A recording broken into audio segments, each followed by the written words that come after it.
Baik, Assalamualaikum warahmatullahi wabarakatuh. Selamat pagi, selamat siang, dan selamat malam kepada teman-teman semuanya. Baik, di sini saya, Sigit Aris Munandar, mahasiswa Magister Teknik Geologi Universitas Gadjah Mada, akan mempresentasikan terkait mata kuliah stratigrafi terapan, khususnya berkaitan dengan konsep stratigrafi dan konsep sekuen stratigrafi analisis.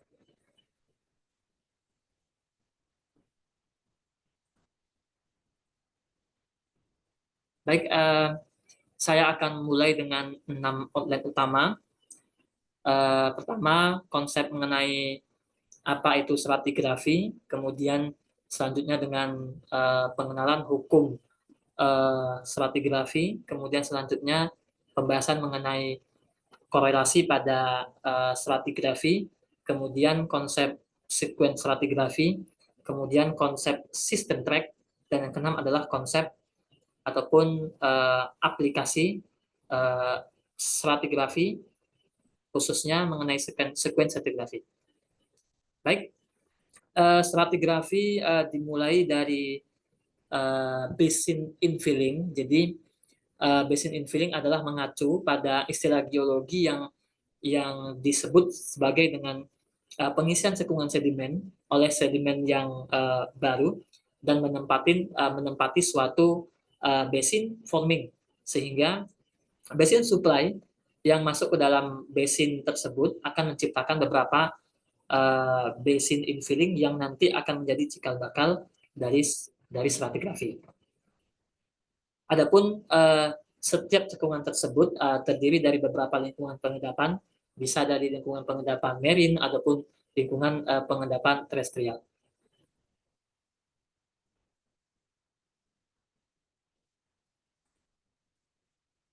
Baik, selanjutnya mengenai stratigrafi. Stratigrafi berdasarkan bahasa, berasal dari kata strata dan logos atau grafi. Strata secara makna, secara bahasa berarti adalah suatu lapisan ataupun strata. Kemudian grafi merupakan suatu wawasan ataupun ilmu. Sehingga kita bisa katakan bahwa secara bahasa stratigrafi adalah ilmu yang mempelajari terkait tingkatan-tingkatan ataupun lapisan-lapisan yang terdapat pada permukaan bumi. Stratigrafi, kita bisa lihat bahwasanya di sebelah kanan tersebut, kita bisa lihat bahwasanya kolom stratigrafi, kita bisa lihat ada beberapa info yang terdapat di dalamnya, baik itu merupakan ada waktu, kemudian ada mengenai unit, kemudian ada bagian litologi, sehingga kita konsep utama dari stratigrafi ini adalah dari bawah ke atas kita bisa perhatikan bahwa itu merupakan yang dimulai dari batuan tertua hingga batuan termuda. Urutan macam batuan dinyatakan dalam bentuk kolom stratigrafi. Adapun kolom stratigrafi harus disusun dan dibaca, kemudian ditafsirkan dengan menggunakan hukum dasar stratigrafi. Adapun mengenai hukum dasar stratigrafi akan dijelaskan setelah ini. Nah, kolom stratigrafi ini menjadikan dua faktor yang paling utama dalam konsep stratigrafi ini. Pertama adalah faktor keruangan, dan yang kedua adalah faktor aspek waktu geologi yang sangat lama. Sehingga antara kolom dan kolom ini menunjukkan waktu yang sangat lama dan menunjukkan keruangan yang juga berbeda. Sehingga kita bisa lihat antara satu unit ataupun satu unit dengan unit yang lainnya, kita bisa lihat adanya perbedaan waktu dan perbedaan bentuk dan luasnya, sehingga bisa kita katakan bahwasanya kecil dan besar itu menentukan dari faktor keruangan yang aslinya pada permukaan bumi. Maka sehingga semakin besar dari suatu unit ini merupakan juga faktor keruangan yang besar pada kondisi aslinya di permukaan bumi. Baik, kemudian selanjutnya saya akan menjelaskan terkait hukum dasar stratigrafi. Adapun hukum dasar stratigrafi ini pencetusnya adalah Bapak Steno, karena kita ketahui bersama bahwa Steno adalah ilmuwan yang sangat banyak memberikan sumbangsih terkait di bidang geologi, sehingga ilmuwan sepakat mengatakan bahwasanya Steno adalah bapaknya geologi. Baik, ada 5 setidaknya hukum dasar stratigrafi yang sering dibahas. Baik, pertama ada hukum initial horizontally, kemudian hukum superposisi, kemudian yang ketiga hukum cross-cutting relationship, kemudian yang keempat lateral akresi, kemudian yang kelima adalah hukum inklusi. Baik, adapun 5 hukum dasar stratigrafi ini nantinya juga akan penting dalam menentukan umur relatif dari suatu batuan, sehingga tidak menggambarkan atau tidak memberikan informasi terkait umur absolut dari suatu batuan. Sehingga kita bisa sampaikan bahwasanya karena dia penentuan umur relatif, sehingga dia hanya membandingkan di antara mereka, manakah yang duluan dan manakah yang datang setelahnya. Tetapi tidak memberikan informasi kapan benar-benar secara umur absolut suatu lapisan itu, suatu batuan tersebut terjadi atau terendapkan. Baik, pertama hukum initial horizontally. Jadi pada proses awal suatu sedimentasi, maka sedimentasi itu terjadi dengan secara horizontal, mengikuti hukum gravitasi. Adapun tercipta adanya lekukan-lekukan pada lapisan ini biasanya disebabkan oleh gaya yang terjadi padanya. Sehingga initial horizontally law ini mengatakan pada awalnya suatu endapan itu akan berbentuk secara horizontal. Kemudian sampai ada gaya yang menyebabkan lapisan tersebut akan berubah dari posisi aslinya. Kemudian hukum kedua menurut Steno adalah hukum superposisi. Hukum superposisi ini merupakan hukum yang sering sekali kita bahas dan sering sekali kita dengar tentunya. Kita bisa lihat di sini suatu seri pengendapan, kita bisa lihat semakin atau dia letaknya di bawah, maka dia akan semakin tua. Begitupun ketika dia terendapkan pada bagian atas, bisa kita sampaikan bahwasanya, bisa kita maknai bahwasanya dia terbentuk pada akhir dari suatu seri pengendapan ini. Tetapi itu bisa terjadi pada kondisi yang belum ada gaya yang terjadi padanya. Kalau sudah ada terjadi gaya padanya, tentu menggunakan analisis-analisis yang cukup lebih advance untuk selanjutnya. Baik, kemudian hukum yang ketiga adalah hukum cross-cutting relationship. Di sini kita bisa lihat hukum cross-cutting itu Steno mengatakan bahwasannya ketika suatu lapisan batuan, kemudian datang intrusi dari batuan beku, maka Steno mengatakan intrusi merupakan bagian yang termuda dari seri lapisan tersebut. Kita bisa lihat pada gambar ini, ada batuan yang pertama yang tercipta, kemudian batuan yang kedua pada seri yang hijau, maka datang suatu intrusi batuan dari batuan beku dan mengenai pada batuan yang seri kedua, sehingga kita bisa katakan bahwasanya batuan yang tertua dimulai dari yang satu, kemudian selanjutnya dengan batuan yang kedua, dan selanjutnya dengan batuan yang ketiga. Kita bisa lihat intrusi merupakan batuan termuda karena dasarnya adalah batuan yang mengintrusi ataupun batuan yang diintrusi tentu tercipta lebih awal dibandingkan dengan batuan yang mengintrusi. Selanjutnya hukum yang keempat adalah lateral accretion. Kita bisa lihat pada gambar kanan atas bahwasanya dalam keadaan normal, maka dalam suatu urutan proses pengendapan, perlapisan akan terus tumbuh ke arah sedimentasi, yakni ke arah kanan kalau dari gambar ini. Kita bisa lihat bahwasanya saling berkesinambungan antara pengendapan dari suatu seri. Baik, kemudian hukum yang kelima adalah hukum inklusi. Kita bisa lihat di sini hukum inklusi ini hampir-hampir sama dengan hukum intrusi, maka ada hal-hal yang perlu penting kita sampaikan. Nah, baik, terjadi hukum inklusi ini hampir sama kira-kira. Jadi inklusi itu terjadi karena magma terus bergerak ke atas dan menembus kerak, sehingga fragmen-fragmen yang ada pada kerak itu tersusupi hingga masuk kepada inklusi. Maka kita bisa lihat di sini adanya intrusi granit, adanya fragmen-fragmen. Maka dari sini kita bisa lihat bahwasanya fragmen-fragmen ini akan lebih tua dibandingkan pada granit ini. Jadi hukum inklusi ini perlu kita cermati sama-sama. Jadi intinya fragmen itu lebih tua daripada yang menginklusi. Jadi perlu kita perhatikan bersama dan dia cukup terkait dengan intrusi sehingga pemahamannya cukup perlu kita lanjutkan. Baik, konsep selanjutnya adalah mengenai ketidakselarasan. Jadi stratigrafi itu karena dia memberikan satu seri pelapisan-pelapisan, maka tentunya ada hubungan antara batuan-batuan tersebut, terutama batuan sedimen. Kita bisa lihat ada beberapa ketidakselarasan, ada 4. Pertama ada angular unconformity, disconformity, paraconformity, dan non-conformity. Kita bisa lihat di angular unconformity. Adapun gambar panah ini menunjukkan batas erosi karena adanya perbedaan waktu yang cukup lama. Di sini kita bisa lihat 100 juta tahun yang lalu, kemudian di batas erosi, kemudian baru ada batuan limestone di 50 juta tahun yang lalu. Jadi ada cukup lama, gap sekitar 50 juta tahun yang lalu. Kemudian di sini kita bisa lihat, nah angular unconformity itu merupakan batas ketidakselasan yang kita lihat di sini adanya sudut kontak antara bidang erosi dengan batuan yang mengendap di atasnya.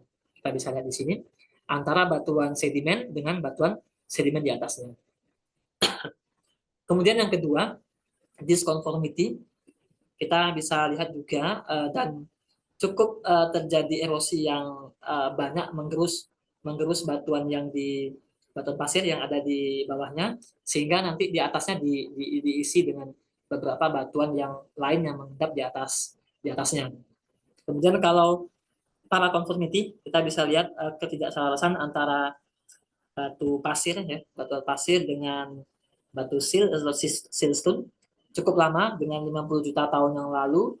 Kemudian ada batas erosi, kemudian diintipkanlah batuan ataupun siltstone di atas batuan sandstone. Kemudian kalau non-conformity adalah batas ataupun ketidakselarasan. Di sini ada igneous rock, batuan beku, kemudian di atasnya diendapkan batuan sedimen, sehingga kita bisa perhatikan bahwa non-conformity adalah batas yang jelas antara batuan beku, kemudian pada waktu yang lama tergerus dan tererosi, sehingga di atasnya diendapkan beberapa seri batuan sedimen.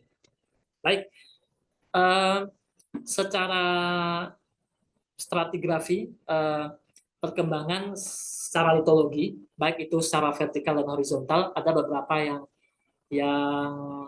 cukup jelas yang bisa kita sampaikan. Pertama, secara vertikal terdapat variasi ataupun homogenitas ataupun uniformitas keseragaman antara litologi. Jadi secara vertikal dia akan membentuk satu, kita bisa lihat di sini pada gambar sebelah kiri. Sebelah kiri ini kita bisa lihat pola yang bersusun secara ulang.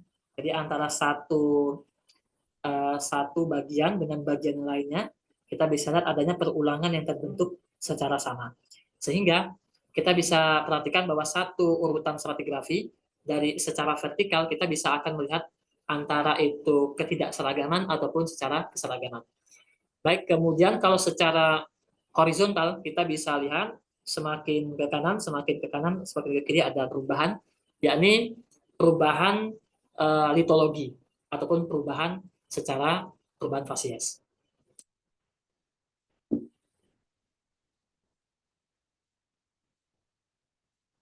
Baik, selanjutnya adalah pembahasan mengenai korelasi stratigrafi, karena pada stratigrafi ini yang paling penting adalah pembahasan korelasi stratigrafi dan cukup cermat dalam pembahasan stratigrafi, terutama pada korelasi stratigrafi, karena antara satu stratigrafi dengan kolom stratigrafi lainnya, itulah yang disebut dengan korelasi stratigrafi. Pada hakikatnya dia adalah menghubungkan antara titik-titik kesamaan waktu antara satu satuan stratigrafi dengan mempertimbangkan kesamaan waktu. Adapun maksud dan tujuannya untuk melihat persebaran lapisan batuan ataupun satuan batuan secara lateral. Berikut merupakan contoh korelasi stratigrafi. Pertama ada korelasi lithostratigrafi, kemudian yang kedua korelasi biostratigrafi, kemudian korelasi kronostratigrafi, keempat adalah korelasi sekuen stratigrafi. Korelasi stratigrafi pada hakikatnya menghubungkan satu lapisan dengan lapisan batuan yang mengacu pada jenis litologinya yang sama. Jadi kita bisa lihat pada seri bagian ini. Jadi batuan kita bisa lihat di sini upper Sergi formation, maka dihubungkan dengan yang sama pada sumur yang kedua. Jadi kita bisa lihat di sini ada yang sama, kemudian dihubungkan dengan yang sama, dan yang sama dengan yang sama. Jadi kita bisa lihat kalau korelasi lithostratigrafi itu adalah berdasarkan jenis litologinya yang sama, sehingga dihubungkan kalau misalnya sen to sen dihubungkan dengan antara satu sumur dengan sumur yang lainnya, disebut dengan korelasi lithostratigrafi. Kemudian yang kedua adalah korelasi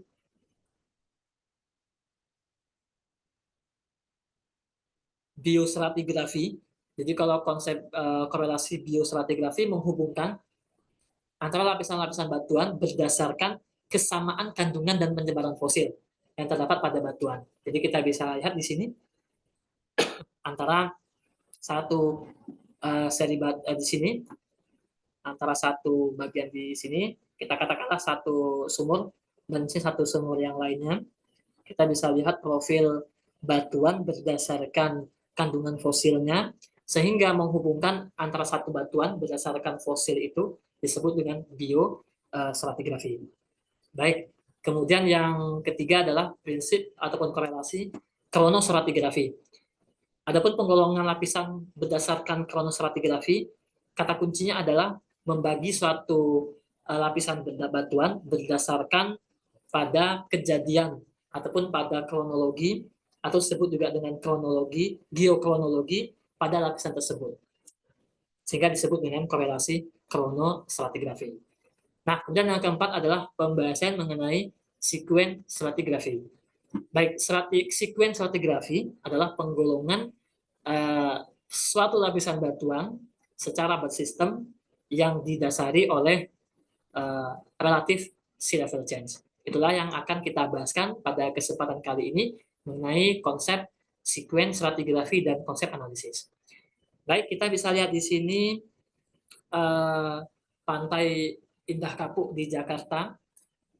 Kita bisa lihat dan sudah banyak di saintis mengatakan bahwasanya berapa puluh tahun yang akan datang, maka air laut di utara Jakarta akan naik ke atas. Tentunya konsep sekuen stratigrafi ini berhubungan dengan pertama adalah tektonik uplift, kemudian pembahasan mengenai austesi, kemudian sedimentasi.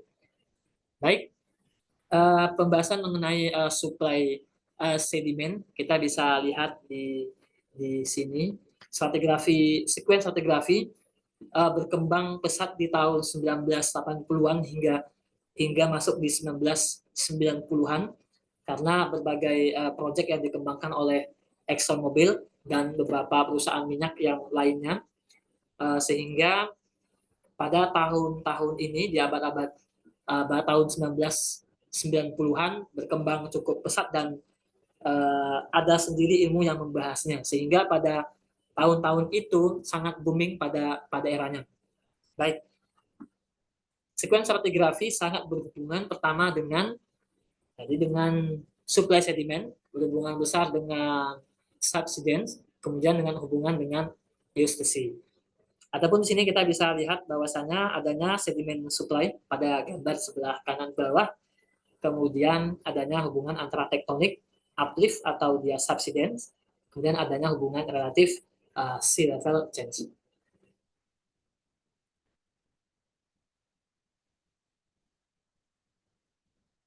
Baik, di sini ada skenario 1, skenario 2. Jadi skenario pertama itu adalah sea level rise. Kita bisa lihat di sini adalah initial condition pada gambar pertama, yakni sea level rise. Kita bisa lihat dan sama dengan posisi 4. Jadi pada nomor 1 kita bisa lihat sea level rise sehingga ruang akomodasinya semakin membesar.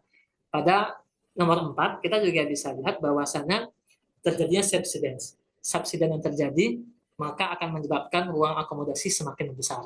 Kemudian pada gambar 2 dan 3 kita bisa lihat sea level fall. Nomor 2 kita bisa lihat maka sea level fall akan menyebabkan ruang akomodasi semakin menyempit atau semakin kecil.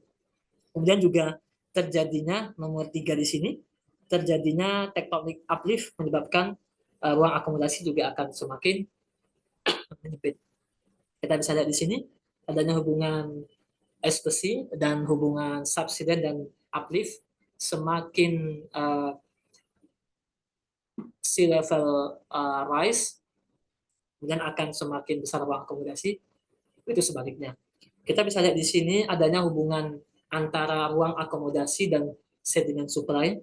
Maka kalau ruang akomodasi lebih kecil dari sedimen supply, atau sebaliknya, sedimen supply lebih besar dari ruang akomodasi, maka pengendapan akan terus maju ke depan, sehingga disebut dengan istilah prograde atau progradasi. Tetapi kalau ruang akomodasi terus membesar, terus mengalami pembesaran lebih besar daripada sedimen supply, maka akan terjadi istilahnya retrograde atau retrogradasi. Adapun kalau ruang akomodasi seimbang dengan sedimen supply, maka dia akan mengalami namanya istilahnya agradasi. Baik, kita bisa lihat di sini. Jadi satu proses yang disebut dengan regresi, dan di mana kita bisa lihat di sini pada kondisi yang awal, kondisi awalnya kita bisa lihat ada hubungan antara sea level rise ini semakin meningkat antara gambar 1 dan 2. Gambar 2 itu mengalami sea level rise. Kita bisa lihat di sini kalau dia mengalami regresi, pola endapannya kita bisa lihat, dan kita bisa lihat suksesi dari fasesnya. Jadi adanya terjadinya semakin pengendapannya seri yang semakin ke kiri, Semakin air lautnya naik, maka endapan terus makin ke bagian kiri atau disebut dengan regresi atau retrogradasi. Baik, kemudian progradasi ini terjadi akibat ruang akomodasi lebih kecil dari sedimen supply, atau dikatakan dengan sedimen supply lebih besar daripada ruang akomodasi.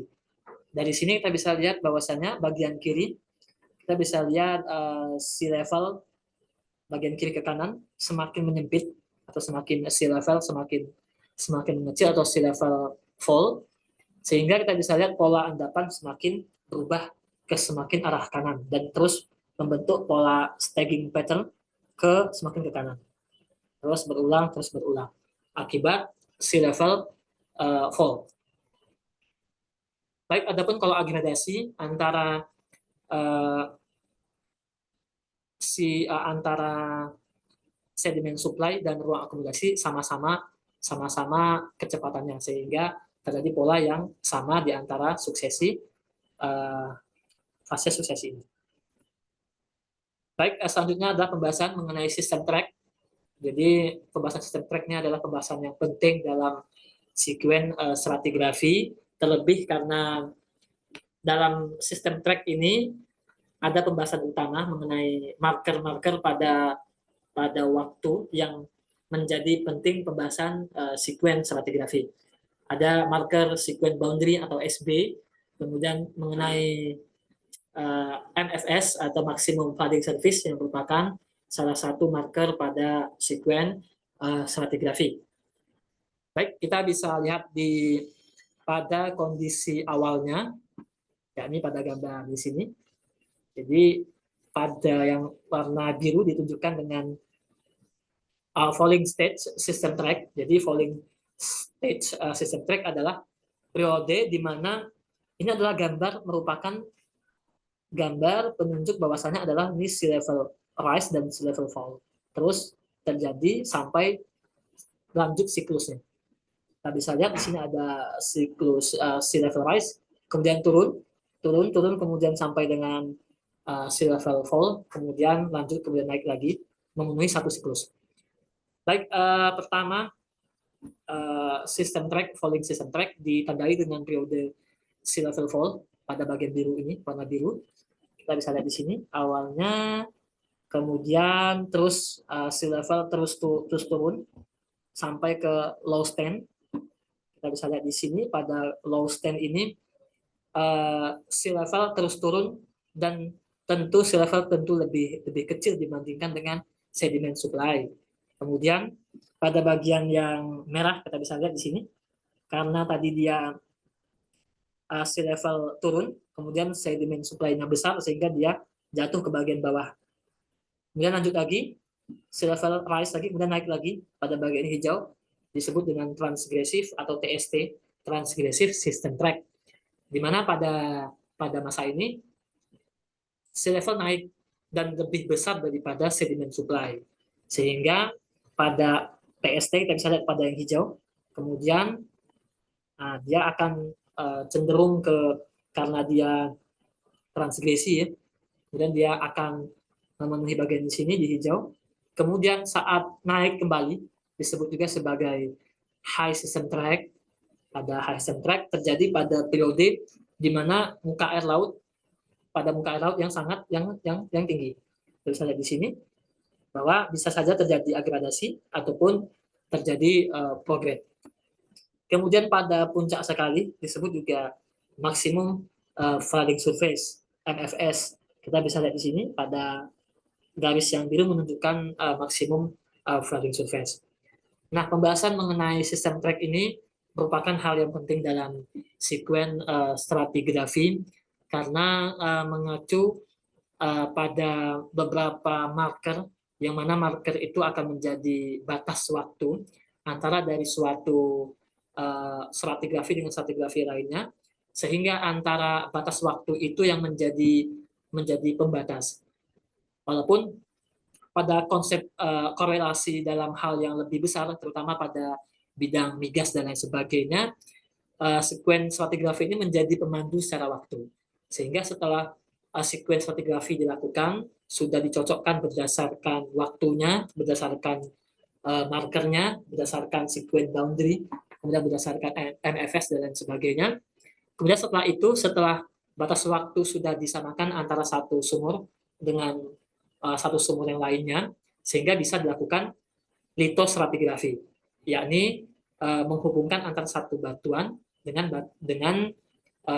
sumur pada yang lain pada batuan yang sama, sehingga baru bisa cocok antara ketika kita menghubungkan sand to sand atau batuan dengan batuan pada sumur yang lain ketika waktunya sudah sama-sama cocok. Baik, begitu yang bisa kami sampaikan mengenai konsep stratigrafi dan sekuen stratigrafi. Mudah-mudahan bermanfaat. Itu dari kami. Assalamualaikum warahmatullahi wabarakatuh.